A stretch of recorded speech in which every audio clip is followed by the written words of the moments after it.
Hi, I'm Janet Thomas from Bloc Loc, and I'm here to show you another one of our fantastic rulers. Stay tuned.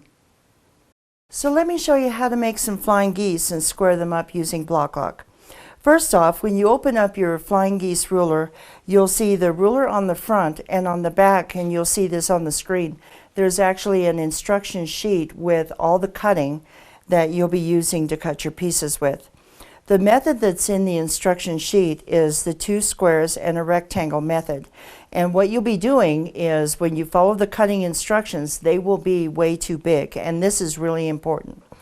Once you've cut them, take a mechanical pencil or a friction pen and draw a line corner to corner on the wrong side of both squares. Take one of the squares, place it on top, matching all the cut edges, and then you're going to sew, and you can sew directly on the line. Sew on this line all the way down to the end, and when you've done that, it will look like this. And what you want to do is take you can even use Bloc Loc, and put this dashed line on the seam line because you need to trim 1/4 of an inch away from your seam line, and then you press this back just like so. Once you've done that, take your other square, place it on like this, and do the same thing, but this is going in the opposite direction. And so now here it is sewn, and we'll trim 1/4 inch away from that seam line.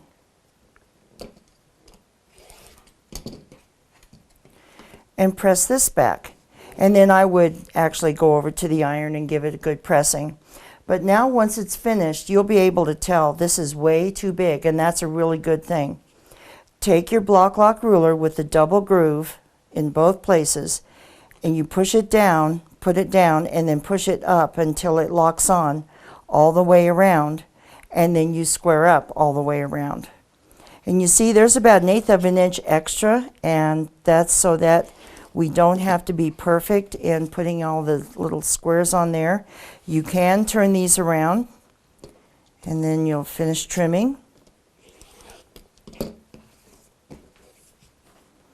And when you lift off the ruler, everything is where it should be. You've got your perfect 1/4 inch up here at the top, and your seams are right in the corner.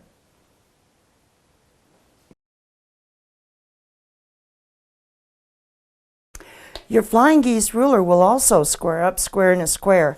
One of the things that I like to do when I'm building square in a square is I like to oversize the outside triangles that go on there. So on your instruction sheet on the second page, you will find all the oversized cutting for your outside triangles. And the way that I put them on, because they're oversized, it's a little bit of a different technique.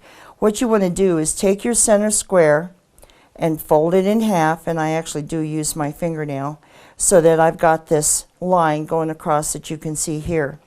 And now I've got my squares for my outside triangles, and take any straight edge and just cut these in half. And so far so good. Nothing new yet, but this is the trick. Take your center square, put half of your triangles, there's 2 of them right here, with the point directly on that fold line. And I'm going to flip this upside down so that I know where I got to trim, and take a straight edge, put it on there, and trim off this corner. And then I can also trim off that corner. And now this is easy for me to sew this on. So when I separate these two, your first instinct is going to go like this, where the point is on your fold line, but don't do that. Instead, what you want to do is move these around so that it's here, and put the other one on the other side. And then you're going to take a seam on each side. And now here they are sewn, and I'll press these out. And now I still have my center marking, and my other 2 that I have not trimmed can go with the point on the fold line, and stitch, and put the other one on like so, and you'll have to press that back, you'll see, and then stitch across there. And now my unit looks like this, and this is the slickest part. Take your flying geese ruler, lock it onto both seams, and trim off one side. Pick up the ruler, turn the unit, lock on again, and trim the next side. And you'll see what's happening is each time I'm turning the ruler and trimming on each side, I'm preserving the 1/4 inch. You'll never lose your points on your square and a square. And the nice part about it, when you put your triangles on here, the straight of grain runs around the outside of the block. Now I can use the same ruler and do a much smaller square and a square. For this type of unit, the flying geese ruler is an awesome multiple size trimming tool. So you can do any size as long as it fits underneath the ruler and trim it perfectly.